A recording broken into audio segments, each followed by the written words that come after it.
Yes,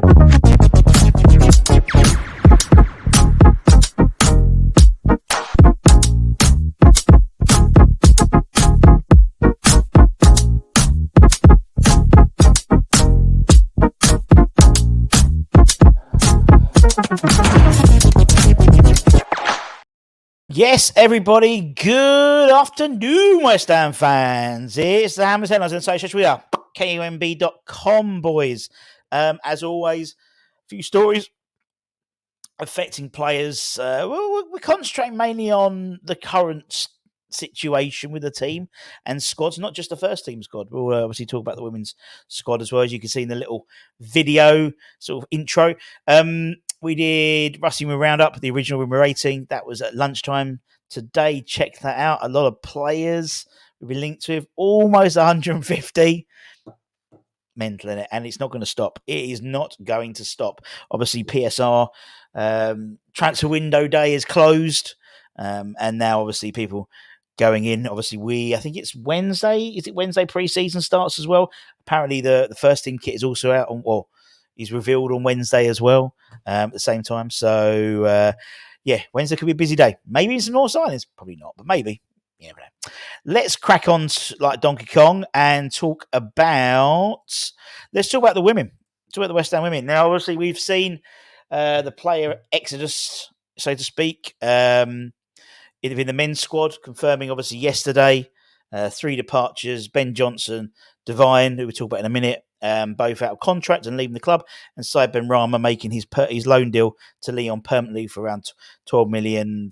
40 million quid, I think altogether, with the League side after his initial loan from January. Now, the women's team has also announced a number of departures, 7 in fact, not 6, because actually the club announced the 7th one before they announced the other 6.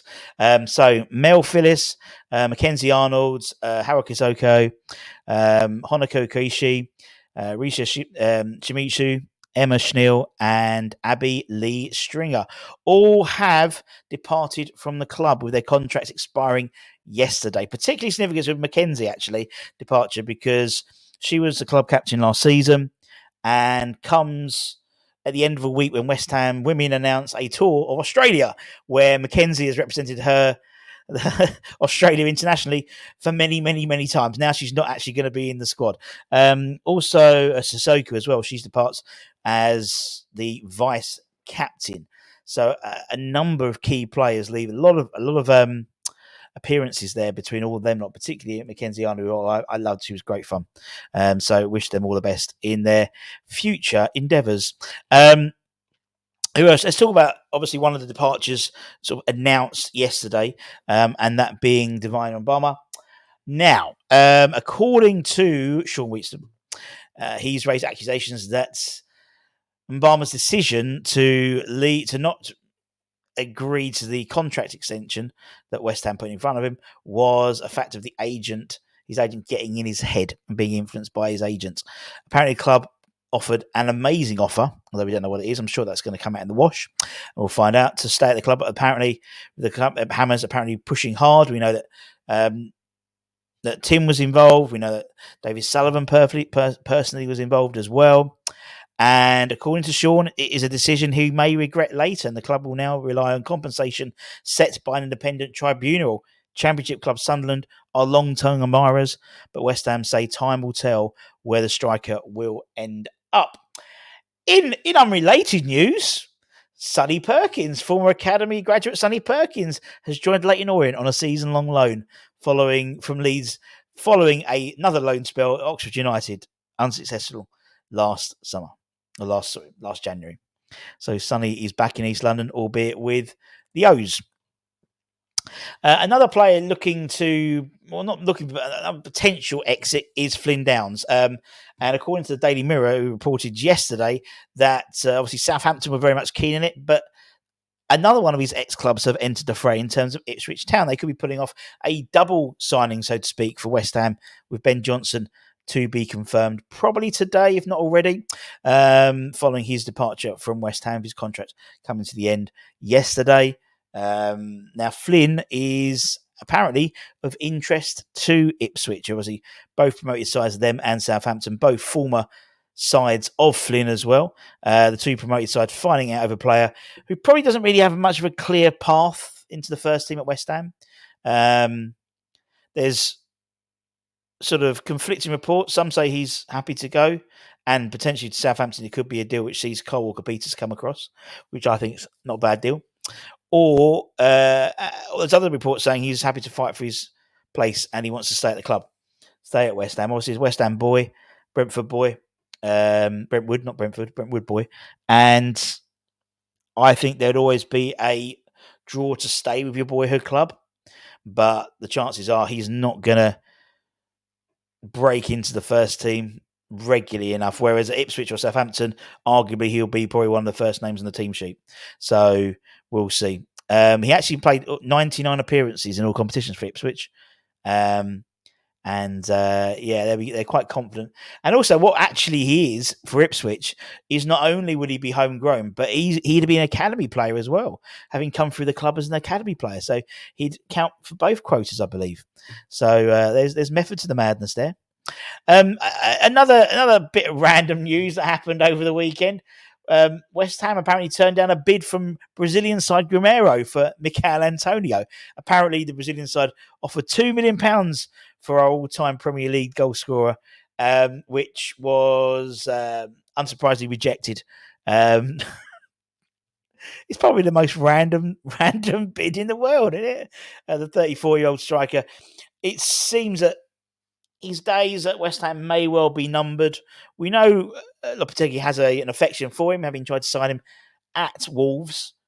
But clearly, we're looking at number nines. We're looking at strikers, which to me, and he's 34 as well. So the chances are he probably won't be, unless he goes to someone like, obviously, there was Saudi Pro League sides, MLS Pro League sides looking at him as well.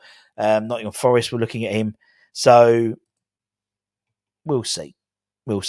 But probably not. He's probably not going to Brazil.